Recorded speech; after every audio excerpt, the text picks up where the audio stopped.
Hello everyone, this is Preeti Gupta from Ambe International School, Nayagaon, Kota. Today we are going to start SST History Chapter 2 Part 1. Chapter is the establishment of company power. Let's start Chapter 2, the establishment of company power. In this chapter we read about after Mughal Empire decline of Mughal empire, किस तरह से companies India में आई और उन्होंने अपना setup start किया। Learning outcomes, the British East India company सबसे पहले आई, British East India company. Second the French East India company. Third is the Carnatic wars, the British in Bengal. Fourth is expansion of the British empire, British empire का expansion कैसे हुआ, कैसे उसका विस्तार हुआ। एडमिनिस्ट्रेशन, और उन्होंने किस तरह से अपने एडमिनिस्ट्रेशन को सेटल किया इंडिया में। The British power and supremacy, और जो ब्रिटिश पावर है और उनकी सुपरमेसी किस तरह से भारत में एस्टेब्लिश हुई, वह सब हम इस चैप्टर में रीड करेंगे। First of all we read about introduction. In your previous class you read about how the Mughals established in a vast empire. आपने फर्स्ट चैप्टर में पढ़ा कि किस तरह से मुगल्स ने अपना साम्राज्य एस्टेब्लिश किया, भारत में विशाल साम्राज्य स्थापित किया।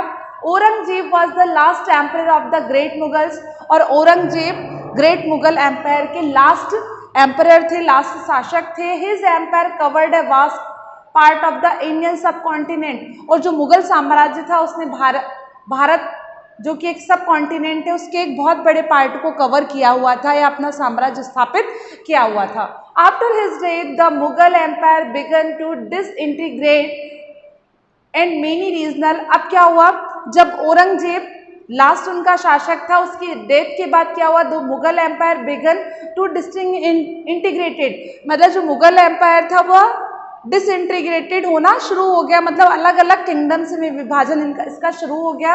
And many regional kingdoms emerge, और बहुत सारी जो रीजनल किंगडम थी उसमें इमर्ज हो गया। By the second half of the 18th century, 18th century की सेकेंड हाफ में the British emerge as a strong and powerful political power India, और भारत में कौन आया, ब्रिटिशियर्स आए, और एक strong and powerful political power उनके पास थी। They had come to India as a trading company, और वो भारत क्यों आए थे, अपना व्यापार और व्यवसाय को बढ़ाने के लिए वो भारत आए थे। But slowly they become the rulers of the country, लेकिन धीरे धीरे उन्होंने क्या देखा कि जो भारतीय किंगडम्स हैं उनके पास ज़्यादा पावर नहीं है, उनको ज़्यादा नॉलेज नहीं है, तो वो क्या हो गए, become the rulers of country, वो हमारे देश के शासक बन गए।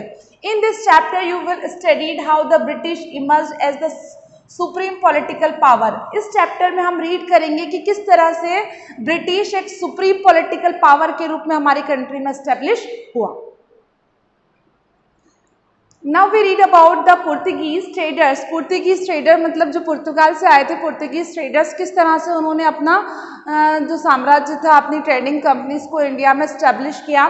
The Portuguese were the first group of European traders to reach India. जो पुर्तगीज थे जो कि यूरोप से आए थे, फर्स्ट ट्रेडर्स थे आए इंडिया में। In 1498 Vasco da Gama discovered the sea route to India. जो वास्को डिगामा थे इन्होंने सी रूट डिस्कवर्ड किया था भारत का। They were followed by the Dutch, the English, the French and the Danish traders. और यह किसके दे वर फॉलोड बाय, इन्होंने किसको फॉलोड किया, डच को, the English and the French and the Danish traders. All they setup trading centre in different parts of the country. और ये जितने भी ग्रुप्स थे इन्होंने भी भारत के अलग अलग पार्ट्स में अपनी कंट्रीज को सेटअप किया था, अपनी कंपनीज को सेटअप किया था। This centres were called factories, और इनके जो सेंटर्स थे उनको फैक्ट्रीज का कहते थे। दे consisted the offices, godowns and residential quarters of the traders. Later many of these factories were fortified. देखिए उन्होंने जगह जगह अपने ऑफिसेज बनाए, गोडाउन्स बनाए, रेजिडेंशियल क्वार्टर बनाए, जो ट्रेडर्स या व्यापारी आते थे उनके रहने के लिए क्वार्टर्स बनाए। इस तरह से उन्होंने पूरा अपना सेटअप इंडिया में किया। These trading companies made up profit by buying goods at cheaper rates and then selling them at higher prices. देखिए अब ये क्या करती थी, ये कंपनीज या जो फैक्ट्रीज होती थी ये क्या करती थी, these trading companies made profit, ये अपना प्रॉफिट बनाती थी, फायदा करती थी bye buying goods at cheaper, ये क्या करती थी, माल को बहुत कम रेट में खरीदती थी and then selling them at higher prices, और उनको हायर प्राइस में या बहुत ज़्यादा दामों में सेल करती थी। Almost all of them were interested in the same types of good, और जितनी भी कंपनीज आई अलग अलग कंट्रीज से, चाहे वो यूरोपियन हो चाहे वो ब्रिटिश हो, सभी ने इसी गोल पर काम किया। सभी का जो मेन एम था वो यही था, चीप रेट्स में किसी भी गुड्स को खरीदना और हायर रेट में उन्हें सेल कर देना। The same type of goods, अब इनके जो गुड्स थे सभी कंपनियों के वहाँ भी सेम थे, cotton, silk, spices such as cloves, cardamom, pepper, cinnamon, salt, पिटर एटसेट्रा। और इन्होंने कौन कौन सी चीज़ों का या कौन कौन से गुड्स को सेल किया, कॉटन, सिल्क, स्पाइसेस, बहुत सारे मसाले जैसे कि clove, cardamom, pepper, cinnamon, salt, पिटर etcetera. It lead to fierce competition among the European companies resulting in the several battles। अब ये क्या, यूरोपियन, बहुत सारी यूरोपियन कंपनीज भारत में सेटअप हो गई और इसका रिजल्ट क्या हुआ, इन सेवरल बैटल्स, इनके बीच में ही आपस में युद्ध होने लगे। They sank each other's ships and those of the native traders blockaded routes and prevented rival ships from carrying supplies।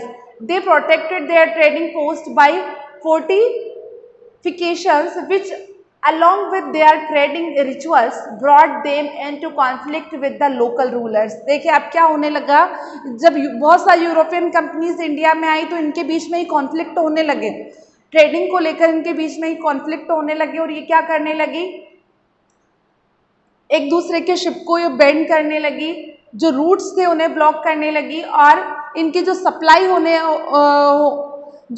हो रही थी उसमें भी ये बहुत सारी प्रॉब्लम्स फेस करने लगी, तो ये आपस में ही लड़ने लगे, इनके बीच में आपस में ही बैटल्स होने लगे। तो in this part we read about Portuguese trading